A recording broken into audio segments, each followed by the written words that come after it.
Yes, I am naked, but not for the reason you think. I think that we are taught to view our bodies by what we see in the mirror. First and foremost, there is a certain amount of distance that we hold our bodies at that I want to speak about how I was able to cross that chasm, both internally and externally. Welcome to Body of Truth. I'm Rebecca Windsor. Body of Truth was born after years of suppressing my own intuition and inner voice. Everything in my life changed pretty abruptly and all at once. My marriage blew apart. My son left for college. I was left all on my own to remake my life from scratch. And so I knew that fundamental changes had to happen for me to live the life that I wanted.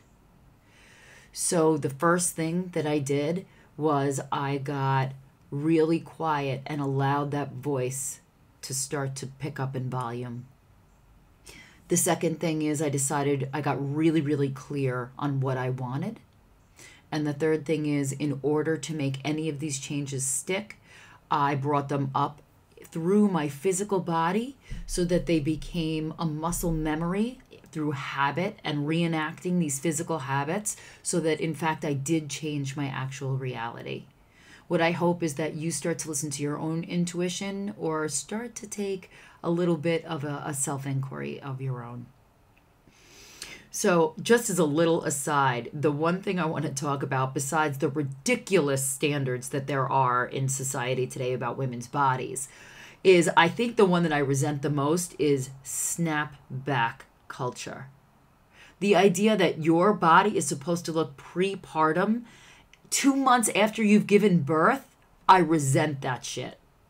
That is like the most bullshit thing I've ever heard. First of all, there is a necessity in the female body being soft and pliable in that time so that she can bond with her child, breastfeeding or not. And I would even say adoptive parent or not. I mean, there is a time where women are supposed to be in repose and not rippling with muscle. They are supposed to allow themselves to occupy maternal space. So the idea that we are supposed to be thin, like cellulite free and and I would even add to that back to our like sharp mind, because I got to tell you, it took me 3 years to be fully postpartum.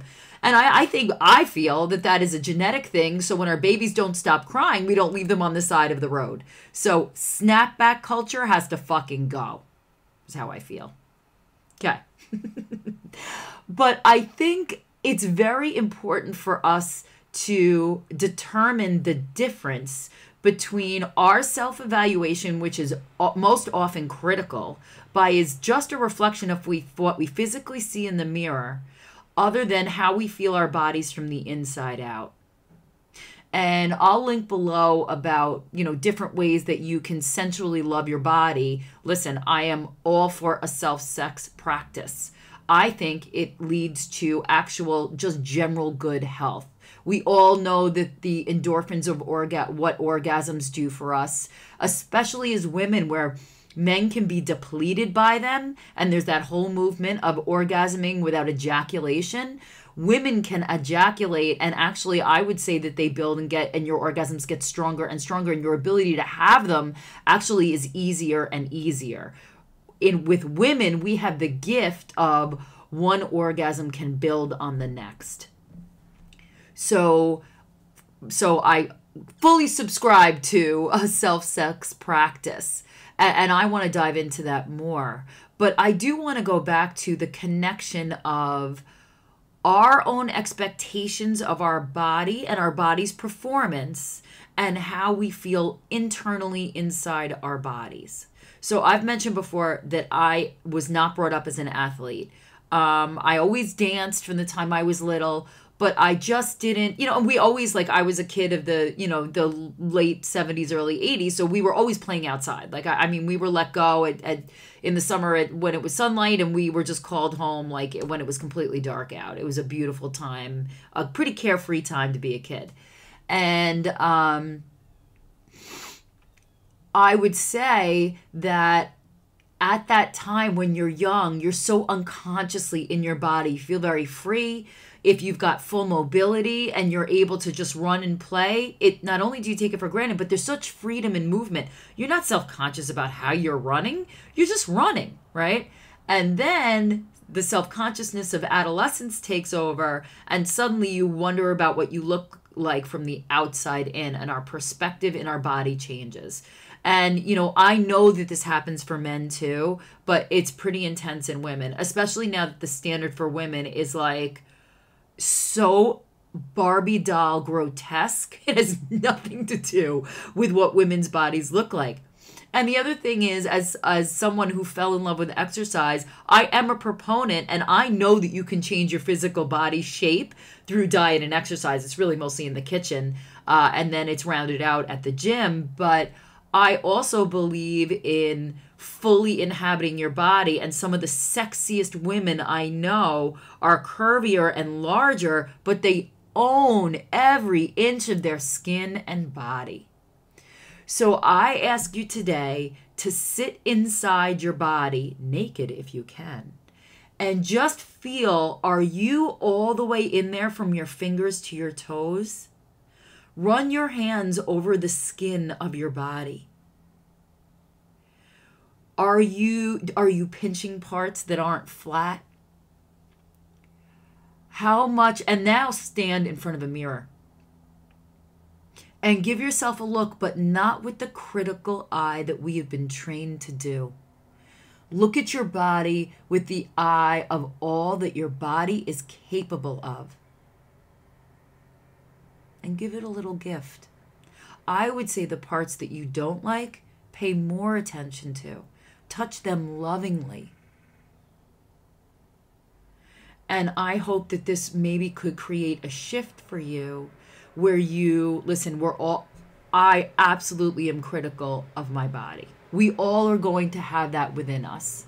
And I will also offer that pushing my body to the max has brought me such an exhilaration that I didn't ever know about before. I really enjoy that. And I often get epiphanies and breakthroughs, not in meditation, but in absolutely full out exertion. So if that's not a part of your life, I offer you to take just a walk and then add a quick jog in just to raise your heart rate and see, because what it does is it occupies your body enough that it frees your mind. So see if you can kind of try a combination of all those things to give yourself a little bit of additional freedom. Freedom from society's ridiculous requirements and constraints of you, of your own critics, constraints of yourself. Give yourself a little acceptance of where you are right now, and think about where you want to be with your body. And I'll talk about kind of benchmarks and my journey through being larger, on the larger side, my whole life, to getting to the point where exercise in itself is 100% part of my prayer. As sex is part of my prayer, as meditation is part of my prayer, as contribution is part of my prayer. So I hope you found this useful. There's a lot of concepts in here. I hope that you can take one of them and try it out today. Sit with yourself and give yourself a little bit more compassion. And fuck snapback culture. I do hope you found this useful or provoking. You know, I'm always looking to poke you a little bit. If you did, please subscribe. You can click the bell so that you're notified of uploads. They're usually every evening. I am preparing a couple of very cool things to share with you, so you can click the link below, subscribe, and that way you'll get all the announcements of the cool stuff that I have coming up. And I upload every day, and I will see you tomorrow.